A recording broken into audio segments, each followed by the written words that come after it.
Hello, everyone, and welcome to another wonderful Friday for Fearless Fridays. I hope you all had a fantastic 4th of July, that you had a time to spend with your family and friends, and have some good food and just fellowship.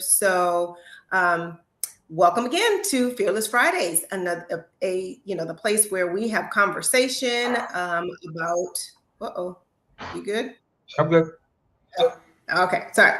Where we discuss and have conversations about strategies, tools, and tips to transform your fear into fuel to unlock your full potential, or rather, your true potential. Today, we are here with Mr. Cornel Stewart. Yay. Welcome, Cornel. Thank you. For those of you who may know him, he is my brother from another mother.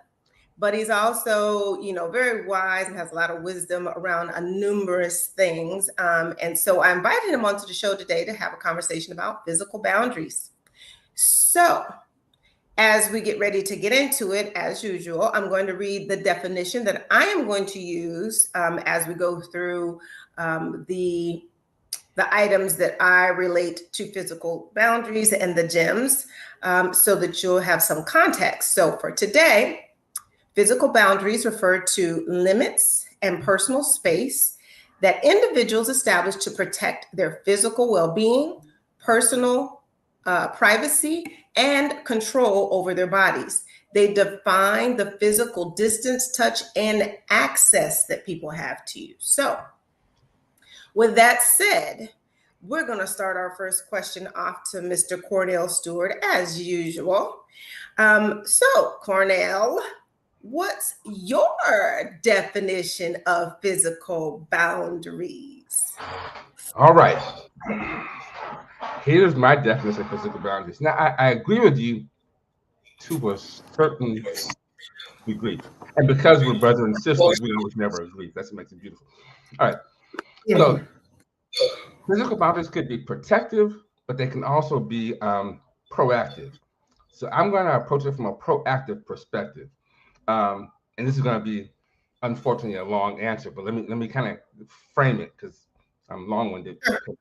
So this is going to work. In order for you to understand physical boundaries, we got to talk about the whys, the whats, and the hows of physical boundaries. Because establishing a physical boundary without a why doesn't really serve a lot of us a purpose. So I want to talk about my conception of understanding the importance of physical boundary and why we have it. So I believe our bodies are built into two categories: our spirit and our body. Um, and our spirit is responsible for controlling our body. Not like Pinocchio and Geppetto, where Pinocchio only did what Geppetto said. It's more of a parent-child relationship. Our spirit is the parent, and our body is the child. It's a good way to think about it, because if we think about children, what do we know about kids?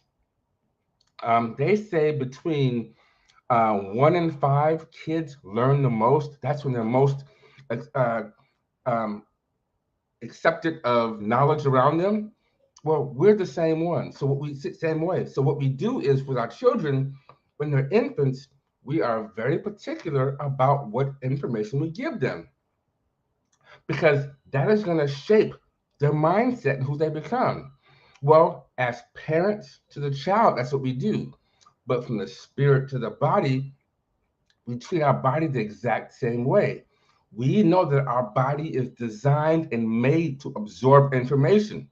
So it is our responsibility to protect it from bad information and only give to it good information in order for it to develop healthy. So a boundary for us is, what do we listen to? Who do we listen to? What is around us? We have to protect our body the same way we protect a child. What else do we know about children? We know children are created to love who's around them. Kids of all cultures and races love each other because that's what they do. We're the same exact way. They always say you can't help who you love, which is half true, because we are made to love who's around us. But as a parent to a child, we have to be careful of who we place our souls around, knowing that we're going to gravitate to our proximity. Because this is going to sound weird, but none of us love the Russian people because we're not around them. We love who we are exposed to. So if we want to love healthy relationships, we must expose ourselves to healthy relationships and put boundaries around who we're in contact with. What else do we know about children? As parents, we feed our children healthy food so they can be big and strong. As part of our parent child spirit body relationship, we must also feed ourselves healthy food so we can continue to stay big and strong. But what do we do as parents? If you don't want kids to buy junk, eat junk, we don't buy junk. But we think to ourselves, we're grown, we have self-control. Our body does not have self-control. So therefore, if there's a snack in the house, the body is going to want that snack. So therefore, if you want to eat healthy, you have to establish a boundary that says, I will not buy, because what you're doing is, instead of being reactive, saying, I'm not going to eat those chips. Well, that's a reactive boundary. It's better to say, I'm not going to buy them. Therefore, I don't have to fight that fight of having to resist them. That's why I separate proactive from reactive. What else do we know about children? Children are created to model the examples in front of them. So are we. So therefore, if you want to be successful, if you want to be healthy, if you want to be happy, it is important for you to set physical boundaries around your body so that your body is consumed and influenced by successful, happy, loving people, because natively our bodies are built to model who's around us. But they always say, if you want to be a millionaire, hang out with millionaires. That is not always true, because a person with great hustle on their way to being a millionaire can be as influential on you as a person who's already there. So it doesn't have to be where you want to be, but he has to have the same drive that you have to get there, because that is what he's modeling, not the success. He's modeling the journey that you're going to take. What the last thing we know about children are created to establish a lifelong bond, and so are we. But knowing that, sometimes the bonds that we create aren't healthy ones. We get into bad jobs, bad relationships, bad financial situations, because what we have done is we have grasped onto a person or a thing, and we can't let go because our body is designed to hold on to it forever. We also talk about intimacy and what we do with intimacy. When we start to have, look for my politically correct words, when we start to have free flowing intimacy, what we're doing is we're establishing lifelong bonds with our soul with folks who are not designed to be a part of our life. So when we talk about physical boundaries from a proactive perspective, we have to establish boundaries that prevent the bad from being around our body, because we want our body to act like our body does. The same way we want our kids just to be kids, we want us just to be us. But we can't be us if we don't put our bodies in a healthy environment that is designed for them to strive. So that's my definition of physical boundaries. Ooh. I know it's long. I'm sorry.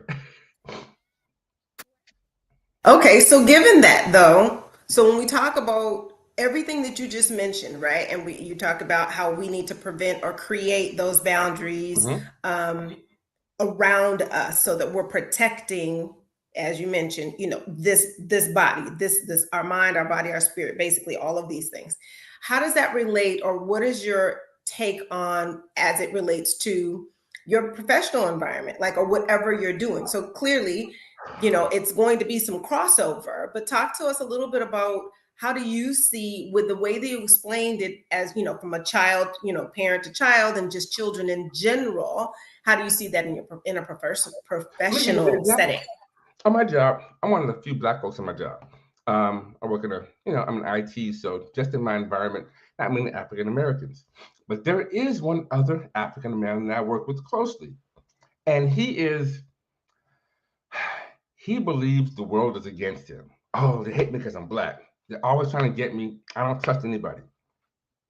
And when I first met him, I got caught up in that for a minute. I don't trust this. I don't trust this. So I started developing opinions of folks I had not met based on his conversation. So when I met them, I'm like, you know what? I have to develop my own opinion. And what has transpired is we are peers in our workplace. And the people he didn't trust are my biggest fans because they judge me on who I am, and I am now judging them not on what someone is telling me, who I have chosen to listen to. Children learn 1 to 5. Not because who I am associated with, lifelong bonds and model after. What I've done is I said, let me stop listening to those pieces of information. And when they come, I say, I don't want to hear that because I'm going to form my own opinion. And now what I'm doing is I am now saying you should rethink your thought because this is how they treat me. So therefore, my success and his success are different because I have established a physical boundary, not from him physically, but from him emotionally and mentally.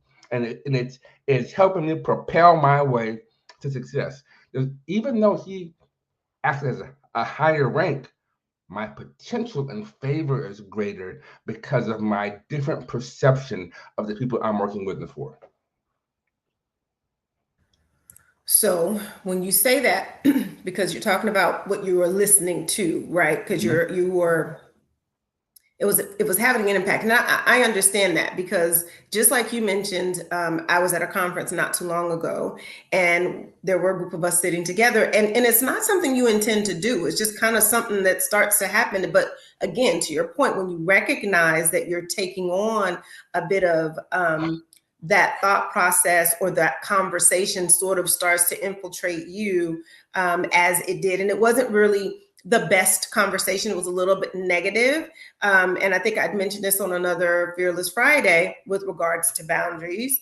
I started to engage, but at the moment of, us beginning to engage in the conversation, you kind of had to take a step back and go, wait a minute, what am I doing? So that to me is where those boundaries do come in. And I don't know that we're all typically aware, right, of ourselves in those moments. And that to me is what you just alluded to. You have to be aware of, with physical boundaries, though it may not be the physical, it's also what you're hearing. It's that audible component, right? It's not just your hearing, even what you're seeing. If you're in a place where you're seeing something that doesn't, that crosses boundaries or does not resonate with you, your beliefs, your morals, your values, you need to also begin to separate. And that's not because, again, it's not a better than, less than situation.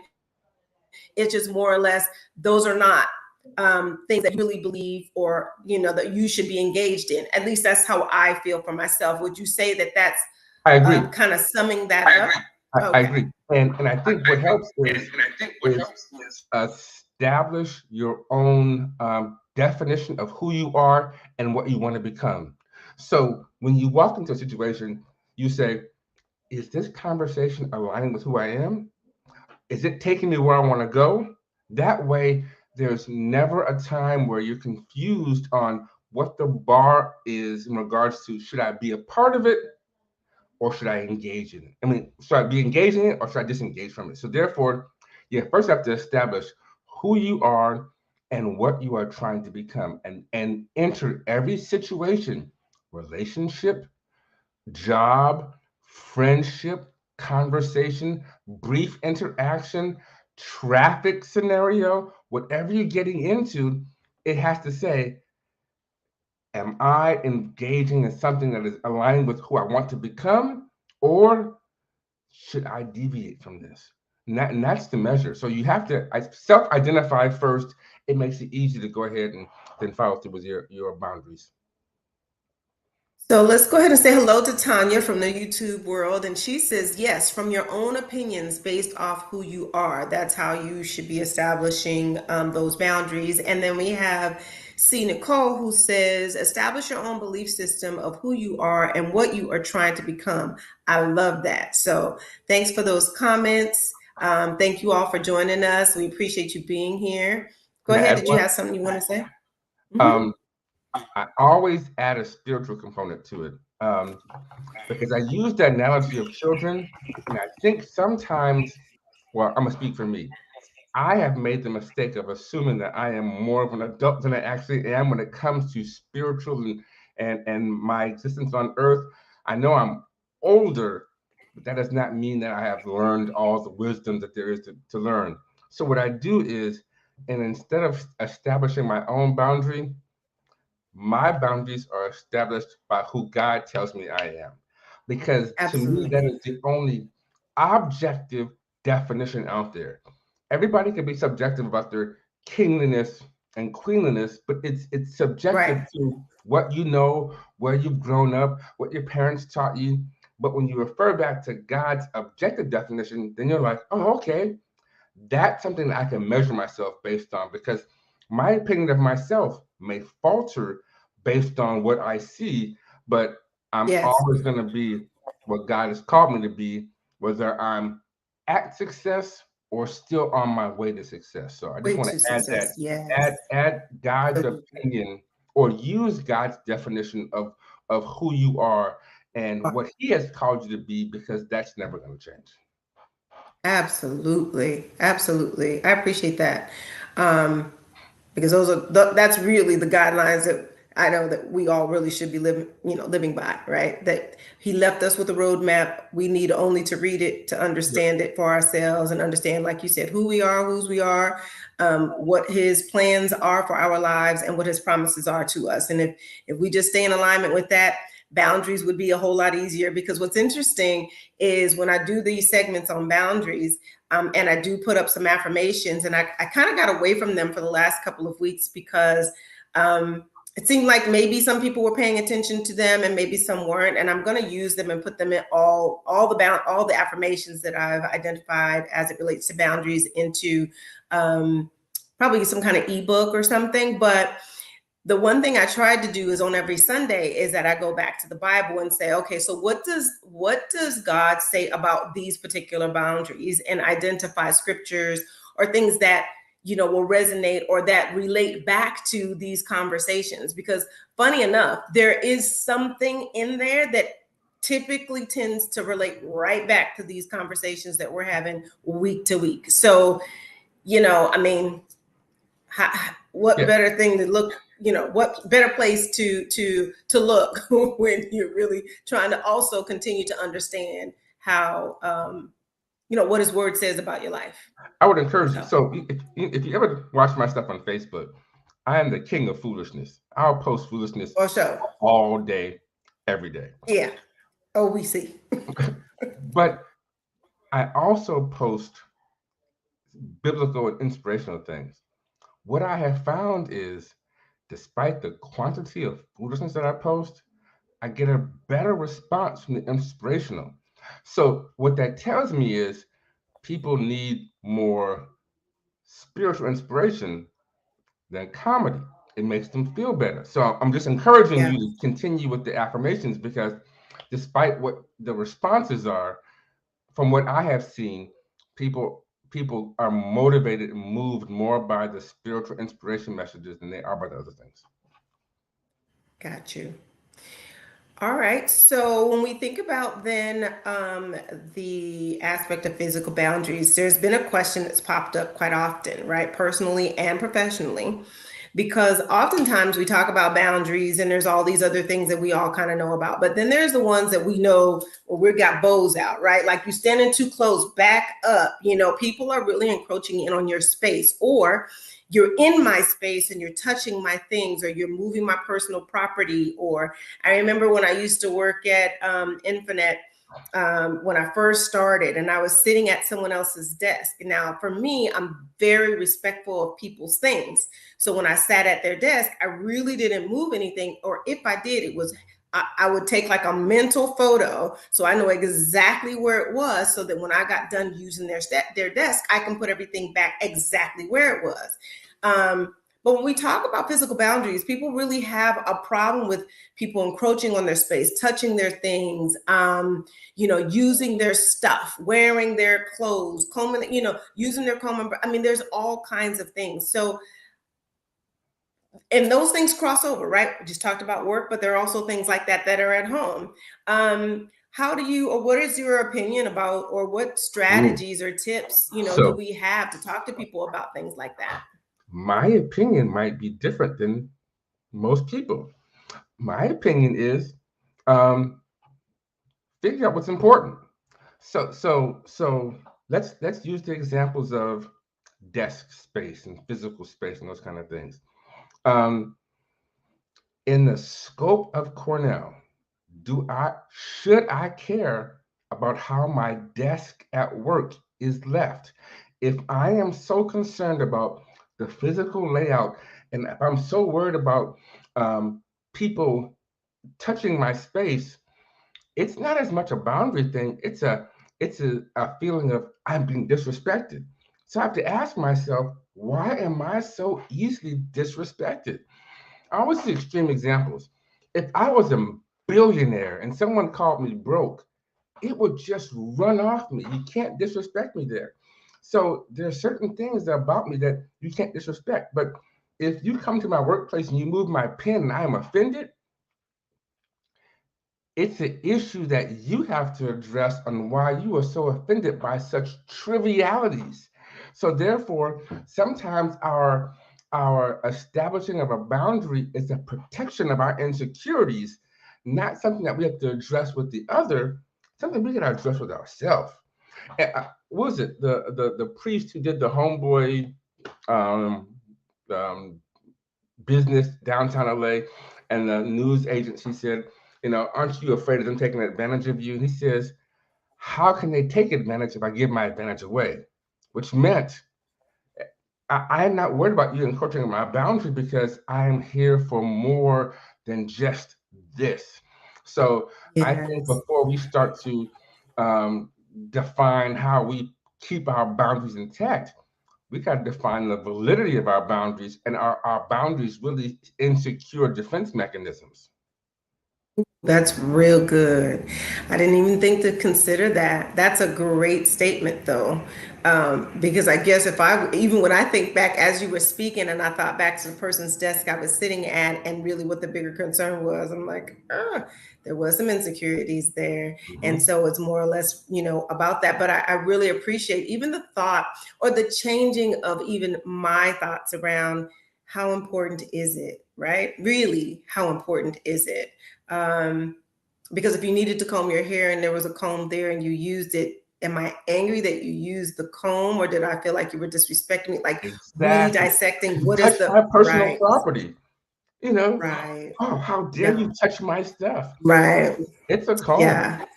I would throw it away, keep it pushing, and let it go, because you become so consumed by these things. After a while, your boundaries you will start to live in the own prison of your boundaries. Absolutely. Yeah, absolutely.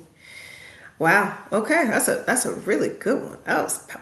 Thank you for that. That blessed me with that one, brother. Thank you. Whoop, whoop. So this is why I love him, y'all. This is why he's my brother from another mother, because I'm telling you, you just can't make it up, right? So great. I appreciate that one. And then I guess the other thing, and I didn't see another, wait, hold on, let me see. I think we have another comment here really quickly. Miss Tanya Maxwell says that she agrees.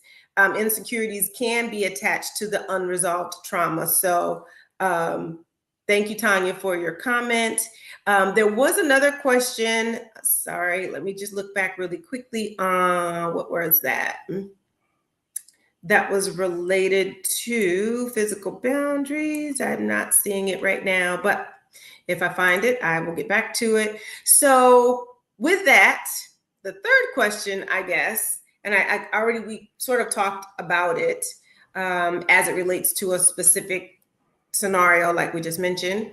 But are there any other strategies, any other tips? Like, what would be when we talk about physical boundaries and the definition that I use versus the definition that you use, which it's not vastly different. I'm just using more of the dictionary's definition.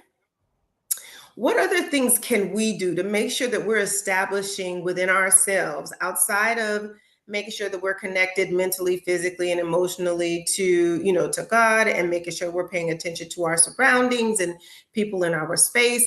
What other tips or strategies do you think that we could potentially use to create healthy physical boundaries? I believe we should, if our boundaries are legitimate, we should not be ashamed to establish our boundaries. For instance, if a joke is being told at work, our norm is to just let it go. But if your boundary is healthy conversation, do not be ashamed to say, I'm not with that. I'm going to step away. If behavior is happening around you that is not in line with who you are and who you're trying to become, you know what? I'm not cool with this. Fellas, I got to go because this is just not my get down. Sometimes we acquiesce to other folks' boundaries instead of establishing our own. So if we have to put our boundary priority before anyone else's. Hey, you know what? We're going to the rodeo on Sunday. You know what? Can't do it. I got church. Why? Because my boundary doesn't always keep me from, it pushes me to. So therefore, that's just not me. And what will happen is people will respect your boundary. There's a movie, I can't think of the name of it. It was the movie in the Army with the dude who was the Seventh-day Adventist, and he went to war but did not want to use guns. Hacksaw Ridge, was that it? Hacksaw Ridge. And his boundary was, I'm not going to use guns. But if we continue watching the movie, because he stood fast to his boundaries, at the end of the movie, they conformed to his boundaries instead of him conforming to theirs. And they depended on him for his boundaries, because what's going to happen is when your boundaries are filled with integrity, those who don't have their boundaries will start to conform to your boundaries. So your boundaries have to be priority. The Bible says we're going to be the salt, which means we influence the folks around us. So therefore, we got to stand strong with whatever boundaries we deem appropriate for ourselves. Great. Thank you. Sorry, I was trying to get off mute. Sorry about that. That's awesome. Thank you for that. So as we continue with this conversation, I'm going to outline a few of the topics that I felt like were points of discussion as it relates to physical boundaries.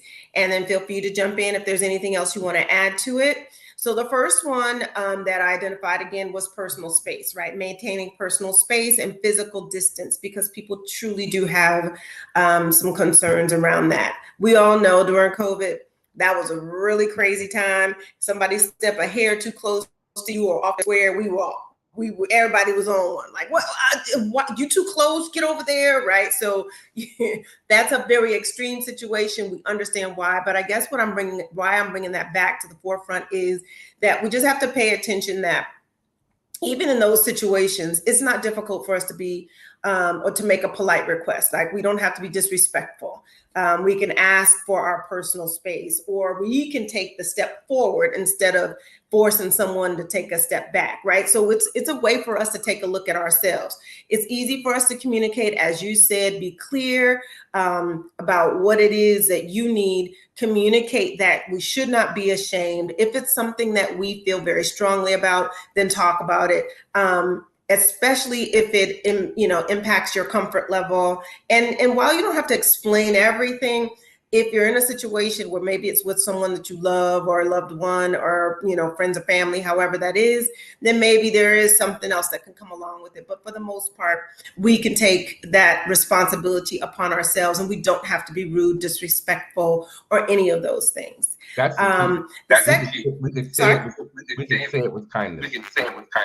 We can say it with kindness. Absolutely. Don't assume. And I know our boundaries. That's what I'm saying. And we can never assume that. Never assume that. Number 2, touch boundaries. So there are some people, right, who, like me, I'm a hugger. When I meet people, when I come to you, right, this is what we do. So we're like, hey, how you doing, right? But there are those that are like, like, I don't do that, right? Or they're not comfortable with that. So we also have to pay attention or understand that if someone kind of pulls away, that maybe that's not something that they're comfortable with. So we have to be cognizant. We have to pay attention. And if the person is you, then you need to also establish, and you can do this with love and kindness as well, establish that that's not something that you're comfortable with. And identify how you need to communicate it, but it is important. So just remember, sometimes those hugs are not wanted. They are unwanted. They don't want you touching them. Even me, when I'm talking to people, I'll put my hand on their shoulder, or I'll tap them, or and sometimes I've seen people do like, excuse me, and then so I will not do it again. Or if I do it and I notice it, I'll say, oh, I'm so sorry. I didn't mean to disrespect your person. I apologize, right? So we can kind of clear the air right then, right there. So it's not something that's going to fester and continue on or whatever. But just be aware, right? Because a lot of times you can identify that, or you'll see it in someone's body language. Can I make a comment for the guys? Sure. For the guys, never initiate the hug. Always wait for a hug to come for you. And if you get one, open hand, because it's a different day and age, and it's just different. So guys, just never initiate the hug, because that way, if it comes to you, you can know that it is wanted instead of it having to be rejected. So just doesn't matter how close they are. Sometimes it's not worth the risk of crossing a boundary. And for women, intimate touch has a much greater impact than it does for men, because women have suffered more intimate related trauma than men have. Yes. So absolutely. And we could represent the abuser just because we're the men. Abuser. So just don't initiate a hug. And I'm going to say also for women, be cognizant, pay attention to your surroundings also, especially when approaching a man, because if that man is married or in a relationship and that person happens to be there and maybe it's an uncomfortable interaction, be respectful of that as well, right? It can be that it's something that you normally do, but maybe that other person is not in the environment. So just pay attention, because you do not want to create any problems within someone else's household or your own. So, all right. So number 3, property boundaries, protecting personal property and respecting others' belongings, which we mentioned earlier. Just remember, if you're, there's times where, someone has come to you and said, hey, can I borrow? I'm going to use the old school saying. I don't know how many people do this anymore, but hey, my lawnmower broke. Can I borrow your lawnmower? Nobody really says that anymore. But if that's what they said, and they're asking you, then sure, you give them your permission. But it'd be a whole nother thing. You in the house doing something, left your garage door open and your lawnmower was in there, and the next thing you know, you come out and your neighbor's got the lawnmower, and you're like, wait a minute, is that mine, right? You could have just asked me, like, I wouldn't have told you no, but it's kind of, you overstepped. At the same time, really just establishing clear rules around, or guidelines rather, I'd rather say guidelines around how you're going to share your personal property. Sometimes it's with neighbors and friends, and sometimes it's with the people that are in your household. If you have a particular affinity or, towards something, or this is my special whatever, then communicate that to others. If it's really that important to you, when you do not want someone handling or mishandling it, or handling it a very specific or particular way, then make sure you're establishing that line of communication with those that are in your space. Were you going to say something? Mm-hmm. Okay. Well, I was going to say, but I'm so guilty of that, because we have parties at the house, and we have a lot of trash, and we are forever violating the boundaries of our neighbors' trash cans, because we'll be out 2 o'clock in the morning sneaking trash in their trash cans. We don't even ask them. We'll be all down the block just putting trash. And I know some of them get offended. I don't know, but when you think about it, it's like, I guess I am kind of violating one of their. They could be emotionally attached to their trash. I don't know, but we do cross over that. You never think about it, but it's as simple as that, because our trash will be in 15 trash cans on a Wednesday night. So, yeah. And it is important, because who knows, maybe they had something else going on and now they need to go put some trash out last minute that you didn't know about. And now they're like, well, what the heck? I can't even put trash in my own trash can. And they know what's up. Yeah. That's a bad thing. They know what's up.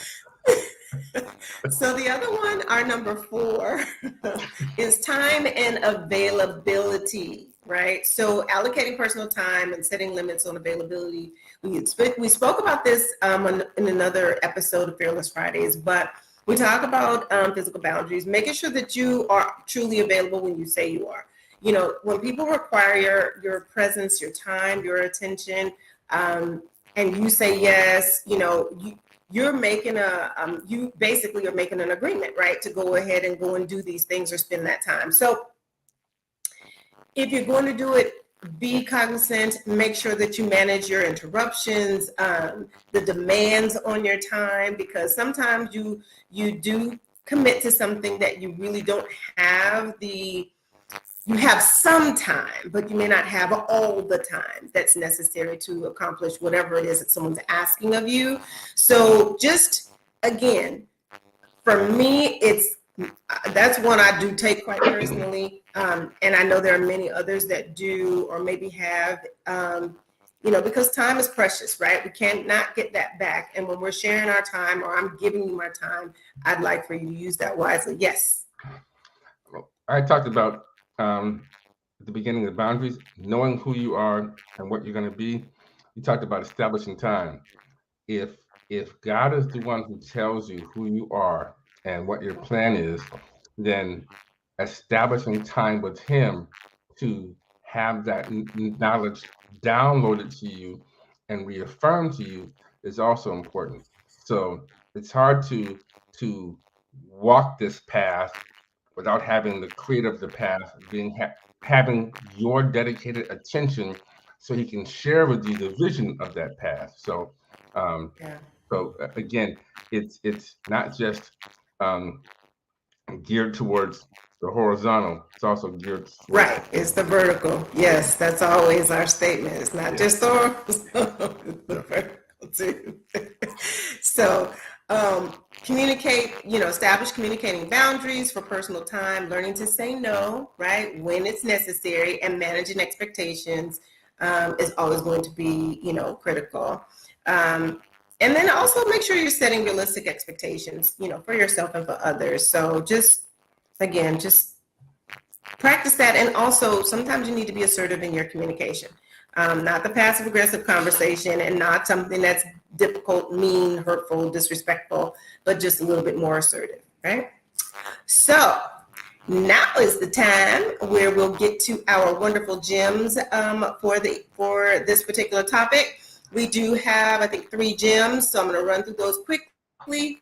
So the first gem again is awareness, and awareness means just cultivate self-awareness, period. Like that's being self-aware, mindful. Those are very, I think those are traits that will help you in pretty much every area of your life. Understand who you are and being mindful of the things that are happening around you.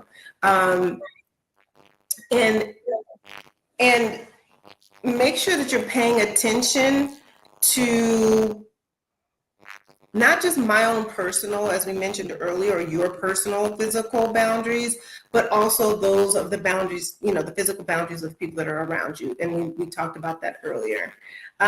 Number 2, be empowered, right? Learn, like, we talk about empowering things, but most oftentimes we like to project. So when you're empowered to communicate things about your boundaries or where you are or something that's happening with you, make sure you're using I statements. Don't do the theys and the these and the thems. It's about you. It's what you need, what you're expecting, what, like Cornel said earlier, what does God say about you, right? It's about you, and you. So make sure that you're using I statements, me statements, so that it's not something that you're putting out someplace else. It's really about what it is that you're needing in your life, how you need to set up those physical boundaries for yourself. And then number 3 is respecting others. So again, it is important. We have to make sure it's not just about us. We live in a world with a whole lot of other people, right? So we're 1 in how many billion? I don't even know what the number is now, but that's a lot of people. So, pay attention to what is, again, happening around you. Respect others, practice active listening. We talked about that previously at another Fearless Fridays. Empathy and respect. So if you can keep those things at the forefront of your mind, typically things can go really well in your communication because you've listened actively to what someone's needs are. You have empathy for the situation that they or you are in, and you have respect, not only for someone else, but more importantly, you have respect for yourself. So just make sure you're doing that. And then remember to, no matter what you do, as Cornel said earlier, male or female, make sure that any kind of communication that is touching, physical, that, you have consent to do that, or if it's male to female, really pay attention to, that body language. As he said, men, allow us to do the lean in first so that, we're not disrespecting anyone or, reminding them of any difficult or traumatic situations that they may have gone through. So with that, did you have anything that you wanted to say, Cornel, with regards to any one of those 3 gems? No, I'm good. All righty. So as we get ready to close out this week's Fearless Friday, we always talk about a quote, or I leave us with a quote. And this week's quote is, "Our boundaries define our personal space, and we need to be sovereign. And we need to be sovereign there in order to be able to step into our full power and potential." So thanks again for showing up for us for this Fearless Fridays. If you have not done so, please, as we continue to build this community, make sure that you're going on to or following me at Talina Speaks on Facebook. I am Talina on Instagram and YouTube. And then join us next week as we have another discussion on emotional boundaries, where we're going to have our special guest, Miss Catherine Miller-Gardette. And again, I appreciate you all for being here and for showing up. Looks like we had a couple of comments from Mr. Mac Wells, who also showed up for us today. So thank you all again. That wraps another wonderful episode of Fearless Fridays, where we empower you to embrace your fear, embrace your fear, ignite your full potential, and fearlessly thrive in life and in business. So thank you again for all showing up. Thank you, Cornel, for being here. And until next week, bye.